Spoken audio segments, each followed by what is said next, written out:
जय हिंद दोस्तों। स्वागत है आपका चित्रकला एजुकेशन यूट्यूब चैनल में। आज स्टार्ट करते हैं बिहार एसएससी का प्रैक्टिस सेट नंबर 4। मिट्टी की नमी को बनाए रखने के लिए पौधों के बीच की खाली ज़मीन को कार्बनिक पदार्थों की परत से ढकने की प्रक्रिया को किस नाम से जाना जाता है? मिट्टी की नमी को बनाए रखने तथा कार्बनिक पदार्थों की परत से ढकने की प्रक्रिया को मल्चिंग के नाम से जाना जाता है। मल्चिंग मिट्टी की नमी के संरक्षण, मिट्टी की उर्वरता में सुधार और खरपतवार के विकास को कम करने में मदद करती है। यहाँ लिखा हुआ है कंपोस्टिंग। कंपोस्ट जो है एक प्रकार की खाद है जो जैविक पदार्थों के अपघटन एवं पुनः चक्रण से प्राप्त की जाती है। औरंगजेब द्वारा अपने निम्नलिखित में से किन दो सर्वोच्च पदधारक सामंतों को मिर्जा राजा का खिताब दिया गया था? औरंगजेब द्वारा अपने दो सर्वोच्च पदधारक सामंतों को जय सिंह और जसवंत सिंह को मिर्जा राजा का खिताब दिया गया था।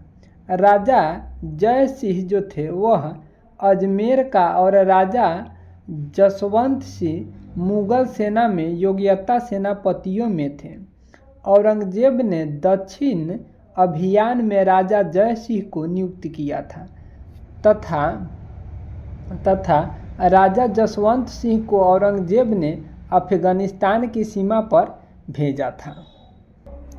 राज्यसभा के कितने सदस्य हर दूसरे साल सेवानिवृत्त हो जाते हैं और नए चुने गए सदस्य उनका स्थान लेते हैं?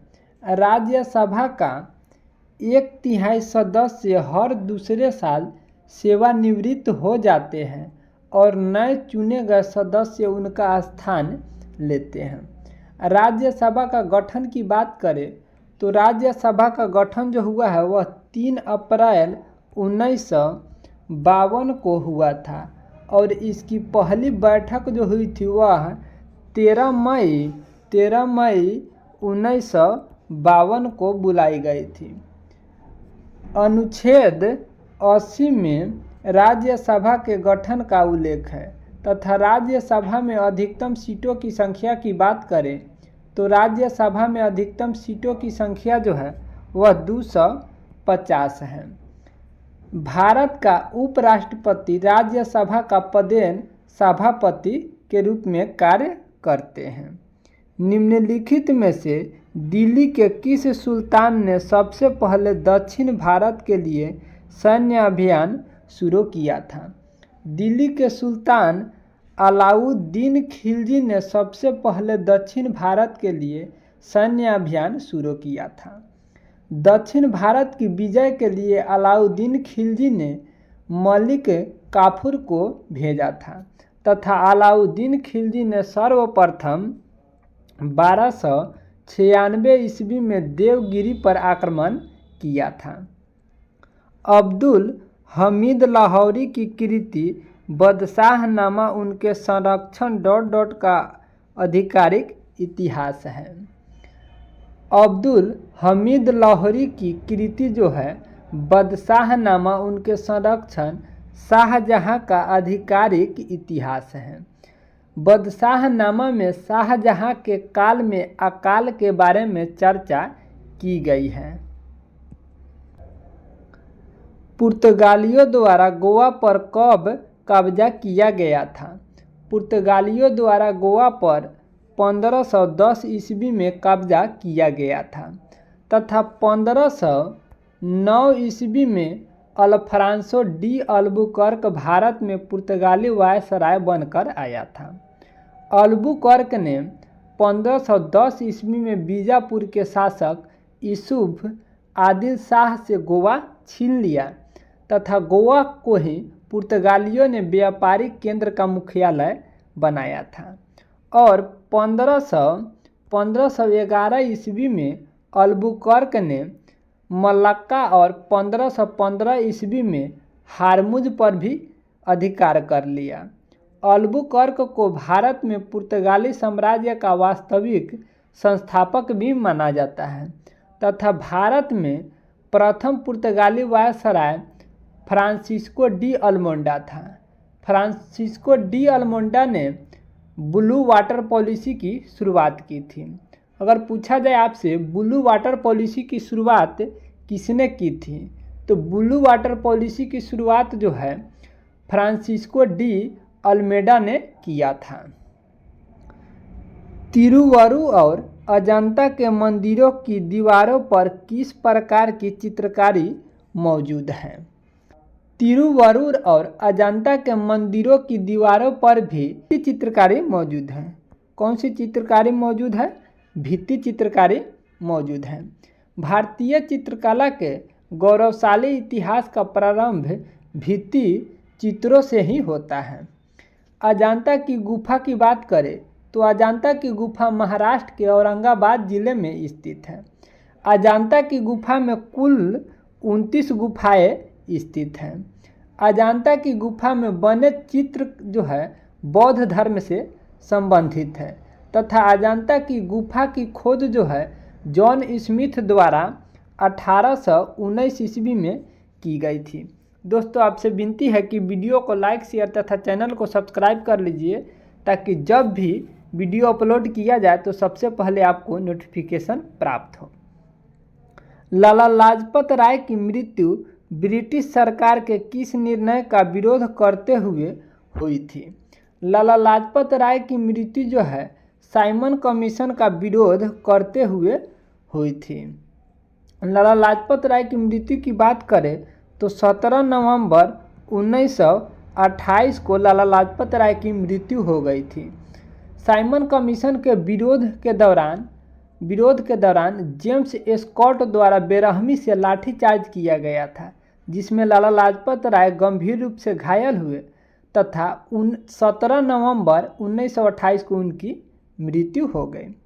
साइमन आयोग के अध्यक्ष की बात करें तो उस समय साइमन आयोग के अध्यक्ष जो थे सर जॉन साइमन थे।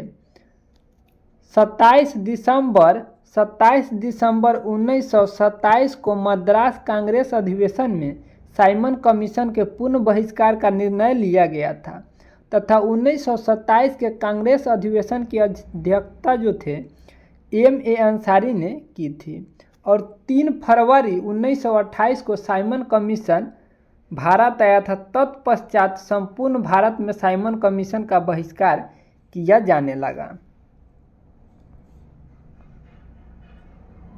पलासी के युद्ध में ब्रिटिश ईस्ट इंडिया कंपनी के सैन्य दल का नेतृत्व किसने किया था? पलासी के युद्ध में ब्रिटिश ईस्ट इंडिया कंपनी के सैन्य दल का नेतृत्व जो है वह रॉबर्ट क्लाइव के द्वारा किया गया था। 23 जून 1757 को बंगाल के भागीरथी नदी के तट पर पलासी नामक गांव में पलासी का युद्ध हुआ था। अगर आपसे पूछा जाए पलासी का युद्ध किस राज्य में हुआ था, तो पलासी का युद्ध जो है वह बंगाल में हुआ था। इस युद्ध में अंग्रेजों की सेना का नेतृत्व रॉबर्ट क्लाइव ने की तथा दूसरी ओर से सिराजुद्दौला की ओर से मीर मदन एवं मोहनलाल अंत तक युद्ध करता रहा। युद्ध के पश्चात मुर्शिदाबाद में सिराजुद्दौला की हत्या मीर जाफर के पुत्र मीरन ने करवा दिया। The God of small things उपन्यास किसने लिखा है? The God of small things उपन्यास जो है यह अरुंधति राय की उपन्यास है तथा चेतन भगत की बात करें तो चेतन भगत की पुस्तक जो है वह 5 पॉइंट समवन है तथा हाफ गर्ल फ्रेंड है। दादा भाई नौरोजी किस वर्ष यूनाइटेड किंगडम में हाउस ऑफ कॉमन्स के पहले भारतीय सदस्य बने? दादा भाई नौरोजी ने 1892 में यूनाइटेड किंगडम में हाउस ऑफ कॉमन्स के पहले भारतीय सदस्य बने। दादा भाई नौरोजी को भारतीय राजनीति का पितामह कहा जाता है। दादा भाई नौरोजी की जन्म की बात करें तो दादा भाई नौरोजी का जन्म जो है 4 दिसंबर 1825 को मुंबई में एक पारसी परिवार में हुआ था। तथा नौरोजी के द्वारा लिखित पुस्तक की बात करें तो poverty and un British rule in India है, जिसको राष्ट्रीय आंदोलन का बाइबिल माना जाता है। नौरोजी ने 1865 ईस्वी में लंदन ईस्ट इंडिया एसोसिएशन की स्थापना की तथा 1866 ईस्वी में ईस्ट इंडिया एसोसिएशन की स्थापना की थी। दादा भाई नौरोजी ने भारतीय राष्ट्रीय कांग्रेस की अध्यक्षता 3 बार की थी, 1886 में कलकत्ता में तथा 1893 में लाहौर में और 1906 में कलकत्ता में राष्ट्रीय कांग्रेस की अध्यक्षता किए थे।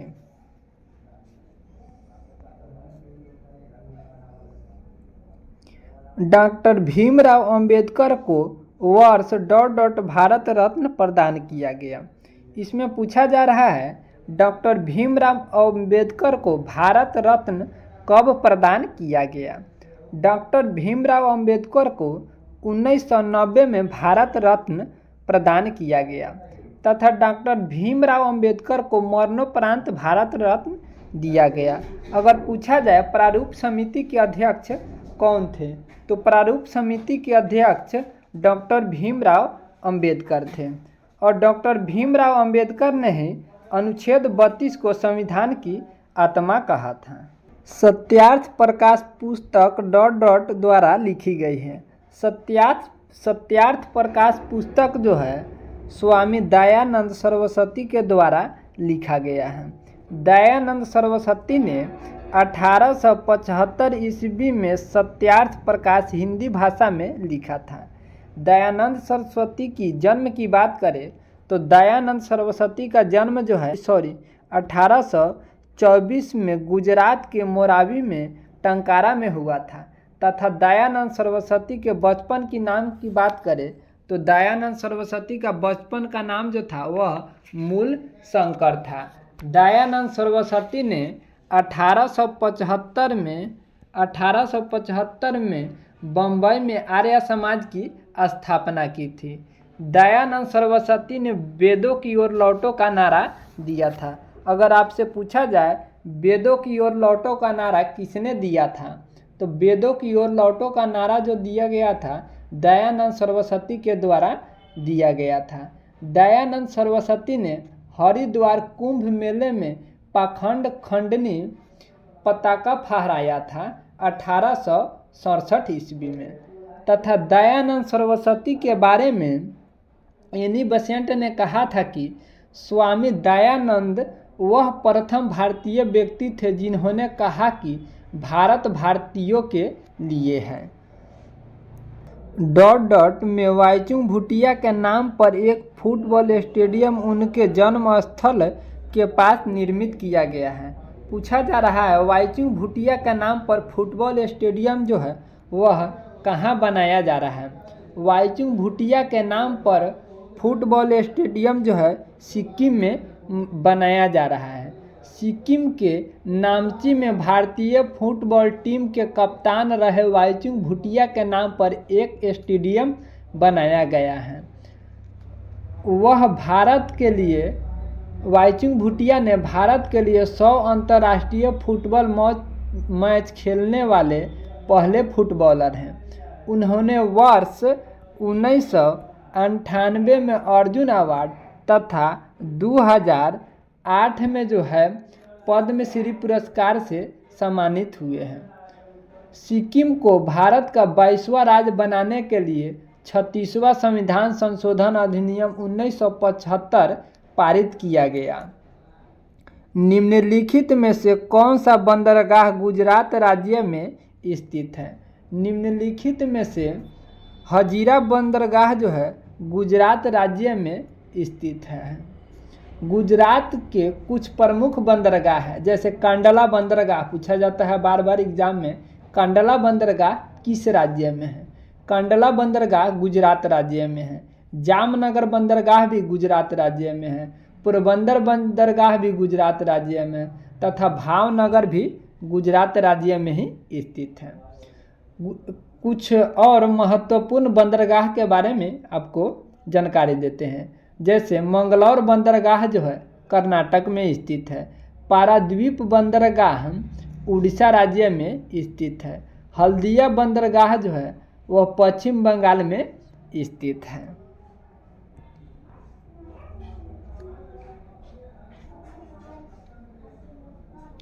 हृदय का जो संबंध कार्डियोलॉजी से है वही संबंध वृक्क का किससे है? हृदय का संबंध जो कार्डियोलॉजी से है वही वृक्क की संबंध का बात करें तो यह नेफ्रोलॉजी है। वृक्क को ही किडनी कहा जाता है। और एग्जाम में बार बार यह भी क्वेश्चन पूछा जाता है कि किडनी में जो पत्थर होता है वह किसका बना होता है? तो किडनी के अंदर जो पत्थर बना होता है वह कैल्शियम ऑक्जेलेट का बना होता है। वाणी पूर्व दिशा की ओर मुंह किए हुए खड़ी है और वह 90 डिग्री दक्षिणावर्त घूमता है, यानी दायां तरफ दाएं कितना डिग्री 90 डिग्री घूमता है। फिर वह 135 डिग्री वामावर्त यानी कि बाएं जो है बाएं 135 डिग्री मुड़ती है। फिर पुनः 45 डिग्री जो है दक्षिणावर्त यानी कि फिर वह दाएं 45 डिग्री मुड़ती है। अब देखिए दाएं कितना डिग्री हो जा रहा है 90 45 135 डिग्री हो गया 135 डिग्री और बाएं 135 डिग्री। तो 135 डिग्री और 135 डिग्री ये दोनों आपस में बराबर हो गया, यानी कि मीना पूर्व दिशा की ओर मुंह किए हुए खड़ी थी। अभी भी वह पूर्व दिशा की ओर ही मुंह किए हुए खड़ी है। इसका राइट आंसर जो है वह ऑप्शन नंबर ए हो जाएगा। निम्नलिखित 4 प्रकृतियों में से 3 में एक निश्चित प्रकार का समानता है और एक असंगत है। उस असंगत आकृति का चयन कीजिए। यहाँ एच जो लिखा हुआ है वह 3 लाइनिंग से लिखा हुआ है। फिर यहाँ आई जो है वह भी 3 लाइन से है। एन भी है, यह भी 3 लाइनिंग से लिखा हुआ है। लेकिन ई जो है वह 4 लाइनिंग से लिखा हुआ है। इसलिए इसका राइट आंसर जो होगा वह ऑप्शन नंबर डी हो जाएगा, क्योंकि डी में 2 नंबर दिए हुए हैं। निम्नलिखित आकृतियों में एक कागज को मोड़ने और उसे काटने का तरीका दर्शाया गया है। यह कागज खोलने पर कैसा दिखाई देगा? दोस्तों यदि आप रीजनिंग की क्लास भी चाहते हैं तो कमेंट में हमें ज़रूर बताइएगा।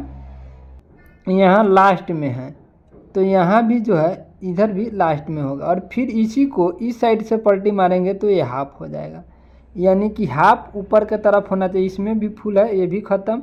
इसमें 0 जो है एकदम राउंड शेप में आएगा, इसमें नहीं है, ये भी ख़त्म हो गया। अच्छा, अब यहाँ बच रहा है और यहाँ बच रहा है।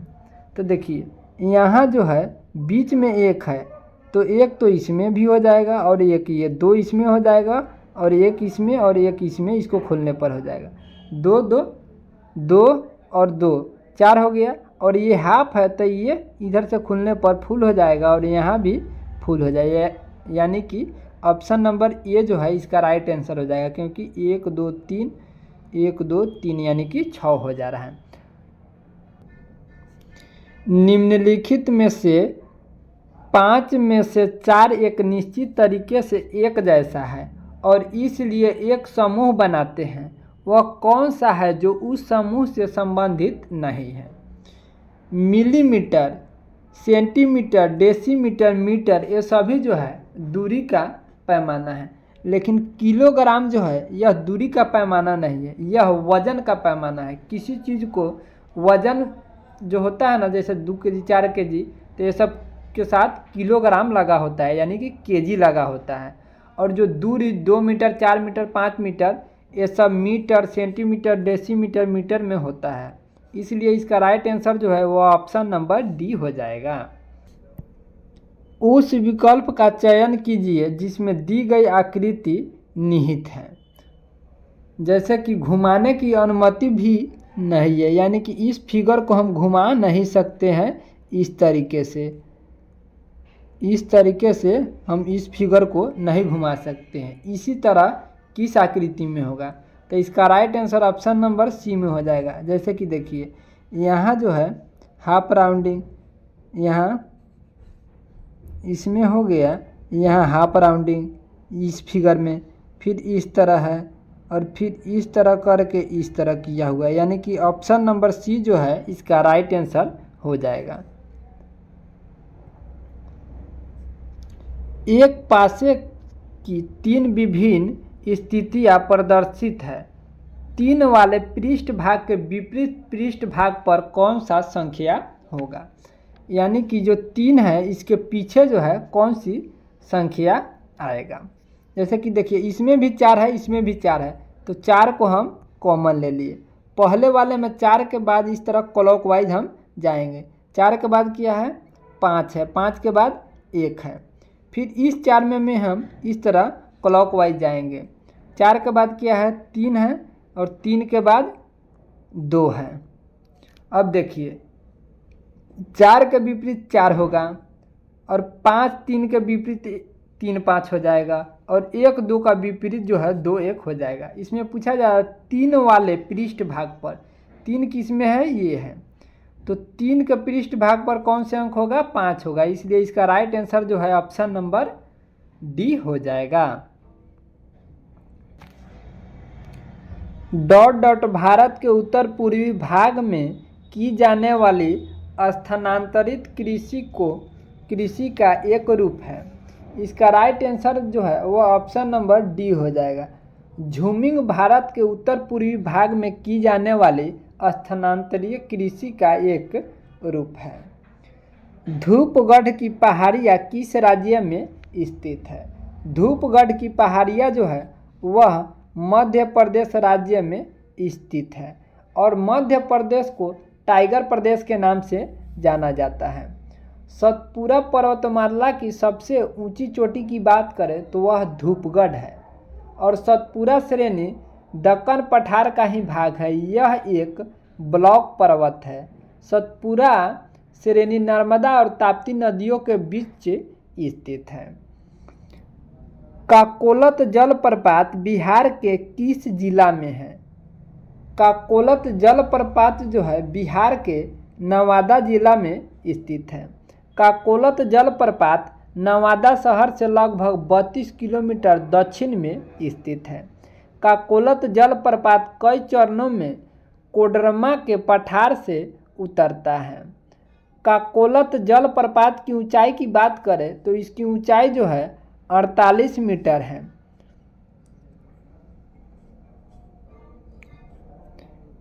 मारे गए गुलफाम बिहार के किस साहित्यकार की रचना है। मारे गए गुलफाम जो है वह फणीश्वर नाथ रेणु की साहित्य रचनाएं हैं। फणीश्वर नाथ रेणु की अन्य प्रमुख रचनाएं हैं जैसे मैला आंचल, परती परिकथा, जुलूस, कितने चौराहे, पलटू बाबू, आदिम रात्रि की महक इत्यादि। बिहार का पहला मेगा फूड पार्क कहाँ स्थापित की गई है। बिहार का पहला फूड पार्क की बात करें तो मुजफ्फरपुर के मोतीपुर में स्थापित की गई है बिहार का पहला mega food park. Muzaffarpur mega food park पर लगभग कुल लागत जो है वह 400 करोड़ की लागत रुपए व्यय खर्च होंगे। बिहार विभूति उपनाम से निम्नलिखित में से किसे जाना जाता है। बिहार विभूति उपनाम से अनुग्रह नारायण सिंह को जाना जाता है तथा श्री कृष्ण सिंह को बिहार केसरी उपनाम से जाना जाता है तथा सत्येंद्र नारायण सिंह को जो है छोटे साहब उपनाम से जाना जाता है। एशियाई देश लेबनान की राजधानी है। एशियाई देश लेबनान की राजधानी जो है वह बेरूत है। हनोई जो है वह वियतनाम देश की राजधानी है। निकोसिया जो है यह साइप्रस देश की राजधानी है तथा साना जो है यह यमन देश की राजधानी है। मालदीव की राजधानी माले है। सीरिया की राजधानी दमिश्क है। मराठों और अफगानिस्तान के शासक अहमद शाह दुरानी के बीच पानीपत की तीसरी लड़ाई किस वर्ष हुई थी? पानीपत की तीसरी लड़ाई जो हुई थी मराठों और अफगानिस्तान के शासक अहमद शाह दुरानी के बीच पानीपत की तीसरी लड़ाई 1761 में हुई थी। पानीपत की तीसरी लड़ाई जो हुई थी वह मराठा सेना की हार हुई थी। अहमद शाह अब्दाली नादिर शाह की हत्या के बाद 1747 ईस्वी में कंधार का स्वतंत्र शासक बना था। जापान संयुक्त राष्ट्र का सदस्य कब बना? जापान संयुक्त राष्ट्र का सदस्य जो है वह 1956 ईस्वी में बना। संयुक्त राष्ट्र की स्थापना जो है 24 अक्टूबर 1945 को हुआ था। भारत 30 अक्टूबर 1945 को संयुक्त राष्ट्र का सदस्य बना। संयुक्त राष्ट्र के सदस्यों की बात करें तो संयुक्त राष्ट्र में सदस्यों देशों की संख्या 193 है और 193वां देश जो है वह दक्षिणी सूडान है। जनगणना 2011 के अनुसार निम्नलिखित में से किस राज्य में जनसंख्या घनत्व भारत में सबसे कम है? जनगणना 2011 के अनुसार निम्नलिखित राज्यों में भारत की जनसंख्या घनत्व जो है सबसे कम जो है यह अरुणाचल प्रदेश में है तथा सबसे अधिक जनसंख्या घनत्व की बात करें तो सबसे अधिक जनसंख्या घनत्व जो है यह बिहार में है। और जनसंख्या घनत्व किसी राज्य या किसी देश का किस प्रकार निकाला जाता है? जनसंख्या घनत्व बराबर होता है यानी कि उस राज्य का कुल संख्या कितना है और बाटा में कुल क्षेत्रफल यानी कि एरिया कितना है। 2011 की जनगणना का आदर्श वाक्य जो था वह हमारी जनगणना हमारा भविष्य था। भारत में निम्नलिखित में से किस बंदरगाह का नया नामकरण करते हुए दीनदयाल बंदरगाह नाम रखा गया है? भारत में कांडला बंदरगाह का नामकरण करते हुए दीनदयाल बंदरगाह नाम रखा गया है तथा कांडला बंदरगाह एक ज्वारीय बंदरगाह है। कांडला बंदरगाह को मुक्त व्यापार क्षेत्र घोषित किया गया है। कांडला बंदरगाह गुजरात में कच्छ की खाड़ी में स्थित है तथा तूतीकोरिन बंदरगाह जो है वह कोरोमंडल तट पर तमिलनाडु राज्य में स्थित है। कोचिन बंदरगाह केरल राज्य में स्थित है। यह एक प्राकृतिक बंदरगाह है तथा एनौर बंदरगाह का नाम बदलकर कामराज बंदरगाह कर दिया गया। एनौर बंदरगाह जो है वह तमिलनाडु राज्य में स्थित है। कोलकाता बंदरगाह का नाम बदलकर श्यामा प्रसाद मुखर्जी बंदरगाह कर दिया गया है।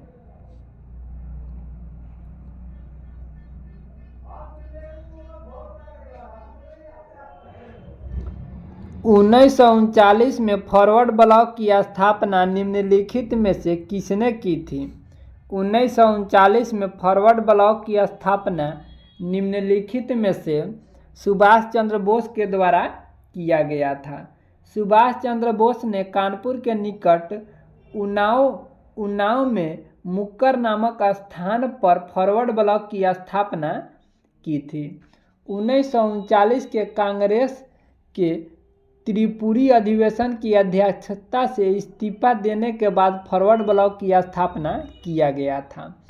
फॉरवर्ड ब्लॉक पार्टी समाजवादी विचारधारा से संबंधित है। अगर आपसे पूछा जाए फॉरवर्ड ब्लॉक किस पार्टी समाजवादी विचारधारा से संबंधित है तो फॉरवर्ड ब्लॉक जो है वह पार्टी समाजवादी विचारधारा से संबंधित है। सुभाष चंद्र बोस का जन्म की बात करें तो 23 जनवरी 1897 ईस्वी को कटक में हुआ था और सुभाष चंद्र बोस के जन्म दिवस पर 23 जनवरी को हर साल पराक्रम दिवस के रूप में मनाया जाता है। निम्नलिखित में से कौन सा अनुच्छेद संपत्ति के अधिकार से संबंधित है? निम्नलिखित में से अनुच्छेद 300A जो है यह संपत्ति के अधिकार से संबंधित है। संपत्ति का अधिकार 44वां संविधान संशोधन अधिनियम 1978 के द्वारा मौलिक अधिकार के भाग 3 से निकालकर भाग 18 में विधिक अधिकार में परिवर्तन कर दिया गया तथा इसे अनुच्छेद 301 के अंतर्गत स्थापित किया गया। अनुच्छेद 292 केंद्र सरकार द्वारा ऋण लेने से संबंधित है, जबकि अनुच्छेद 293 में राज्य द्वारा ऋण लिए जाने से संबंधित प्रावधान है। अनुच्छेद 322 के तहत लोक सेवा आयोग के व्यय का ब्यौरा है।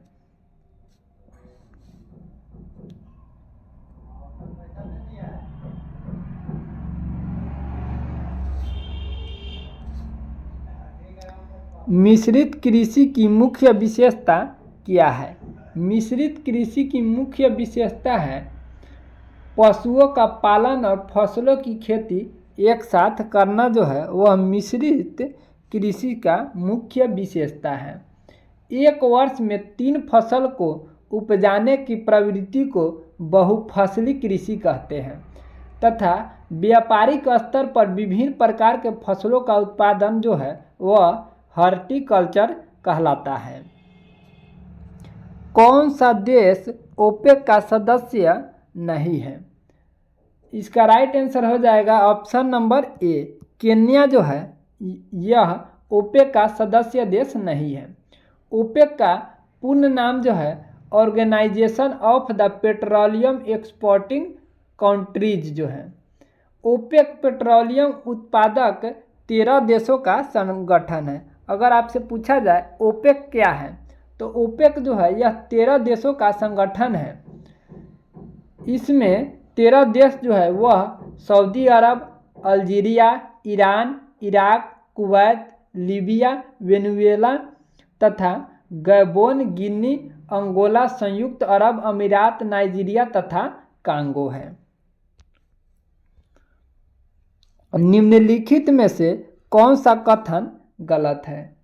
निम्नलिखित में से ऑप्शन नंबर डी जो है यह कथन गलत है, क्योंकि रेड क्लिफ लाइन जो है भारत और चीन के बीच सीमा रेखा नहीं है।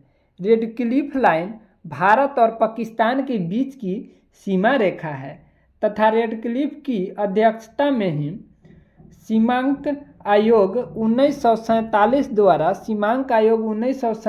द्वारा बनाया गया। रेड क्लिफ आयोग के द्वारा बंगाल और पंजाब का विभाजन कर दिया गया। निम्नलिखित में से कौन से कर केंद्र सरकार द्वारा संग्रहित नहीं किए जाते हैं? निम्नलिखित में से वित्तीय कर और स्टाम्प कर जो है यह केंद्र सरकार द्वारा संग्रहित नहीं किए जाते हैं। भारतीय संविधान में केंद्र सरकार, राज्य सरकार, न्यायपालिका और पंचायती राज को कर लगाने का अधिकार दिया गया है। भारतीय संविधान में इसके अतिरिक्त कुछ करों के बारे में विशेष उपबंध किया गया है। जैसे अनुच्छेद 268 के अनुसार कुछ कर केंद्र द्वारा लगाया जाता है और राज्य सरकार द्वारा संग्रह और उसका उपयोग किया जाता है। अनुच्छेद 269 के अनुसार कुछ कर केंद्र सरकार द्वारा लगाया गया और उगाही किया गया, लेकिन राज्य सरकार को पूरा कर दे दिया जाता है।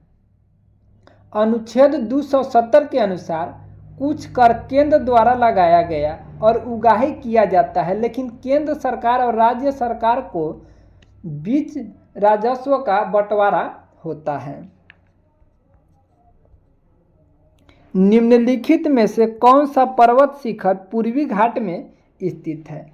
निम्नलिखित में से महेंद्रगिरी पर्वत जो है वह पूर्वी घाट में स्थित है। पूर्वी घाट में स्थित महेंद्रगिरी दूसरी सबसे सर्वोच्च शिखर है। पूर्वी घाट की उच्चतम कोटि जो है वह जिडागारा है, जिसकी लंबाई की बात करें तो 1690 मीटर है। तथा महेंद्रगिरी जो है उड़ीसा के गंजाम जिले में स्थित है। दक्षिण भारत का सर्वोच्च शिखर जो है वह अनाईमुडी है, जबकि दूसरा जो है वह डोडा बेटा है। 68 भारत के संविधान के निम्नलिखित में से किस अनुच्छेद में संसद के दोनों सदनों की संयुक्त बैठक का प्रावधान किया गया है? भारत के संविधान के अनुच्छेद 108 में संसद के दोनों सदनों की संयुक्त बैठक का प्रावधान किया गया है, जबकि राष्ट्रपति दोनों सदनों की संयुक्त बैठक बुलाता है। संयुक्त बैठक जो है साधारण विधेयक या वित्त विधेयक के मामलों में ही आहूत की जा सकती है।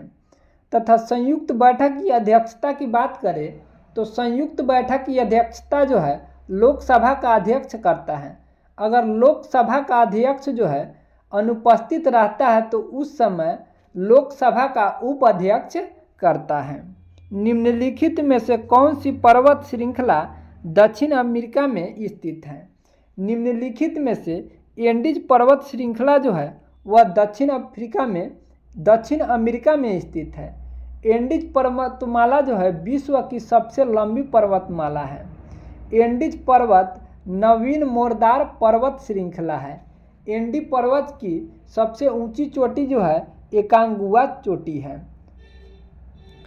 आरबीआई अधिनियम 1934 की अनुसूची के अंतर्गत शामिल बैंकों को अनुसूचित वाणिज्यिक बैंक कहा जाता है। आरबीआई अधिनियम 1934 की दूसरी अनुसूची के अंतर्गत शामिल बैंकों को अनुसूचित वाणिज्यिक बैंक कहा जाता है। आरबीआई बैंकों को अनुसूचित बैंक और गैर अनुसूचित बैंक में बांटा है।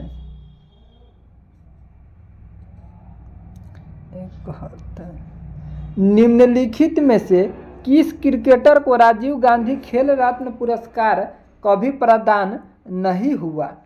निम्नलिखित में से शिखर धवन को अभी तक राजीव गांधी खेल रत्न पुरस्कार प्राप्त नहीं हुआ है। खेल रत्न से नवाजे गए प्रमुख खिलाड़ी हैं, जैसे सचिन तेंदुलकर को 1997 में खेल रत्न दिया गया। तथा सबसे पहले अगर बात किया जाए खेल रत्न किस खिलाड़ी को दिया गया तो सबसे पहले विश्वनाथ आनंद को खेल रत्न पुरस्कार 1991-92 में दिया गया। महेंद्र सिंह धोनी को 2007 में खेल रत्न पुरस्कार दिया गया। विराट कोहली को 2018 में खेल रत्न पुरस्कार दिया गया तथा 2020 में रोहित शर्मा को खेल रत्न पुरस्कार दिया गया।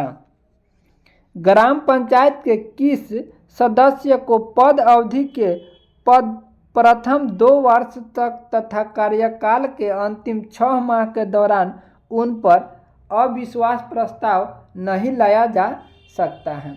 ग्राम पंचायत के मुखिया और उप मुखिया जो है उनको पद अवधि के प्रथम 2 वर्ष तक कार्यकाल के अंतिम 6 माह के दौरान उन पर अविश्वास प्रस्ताव नहीं लाया जा सकता है। मुखिया और उप मुखिया अर्थात ग्राम पंचायत का कार्यकाल जो है वह 5 वर्षों का होता है। मुखिया जो है ग्राम पंचायत का प्रधान होता है। सात्विक साईराज रंकीरेड्डी और चिराग शेट्टी किस खेल से संबंधित है? सात्विक साईराज रंकीरेड्डी और चिराग शेट्टी जो है वह बैडमिंटन खेल से संबंधित हैं। विश्व बैडमिंटन चैंपियन की शुरुआत जो है वह 1977 ईस्वी में हुआ था। विश्व खुशहाली रिपोर्ट 2023 में भारत का स्थान क्या है? विश्व खुशहाली रिपोर्ट 2023 में भारत की स्थान जो है वह 126वां है। इस रिपोर्ट में शीर्ष स्थान पे जो है वह देश फिनलैंड है तथा विश्व प्रेस स्वतंत्रता सूचकांक 2023 में भारत की रैंक जो है वह 161वां है तथा 2022 में जो था यह रैंकिंग 50वां था। एक जिला एक उत्पाद किस केंद्रीय मंत्रालय द्वारा प्रारंभ किया गया है? एक जिला एक उत्पाद जो है वह ग्रामीण विकास मंत्रालय द्वारा प्रारंभ किया गया है। उत्तर प्रदेश सरकार ने एक जिला एक उत्पादन योजना को 2018 में लॉन्च किया था। उत्तर प्रदेश की राजधानी की बात करें तो लखनऊ है, जो कि गोमती नदी के किनारे बसा हुआ है। और उत्तर प्रदेश में ही पीलीभीत टाइगर रिजर्व है। दोस्तों, आपसे विनती है कि वीडियो को लाइक शेयर तथा चैनल को सब्सक्राइब कर लीजिए, ताकि जब भी वीडियो अपलोड किया जाए तो सबसे पहले आपको नोटिफिकेशन प्राप्त हो। जय हिंद, जय भारत।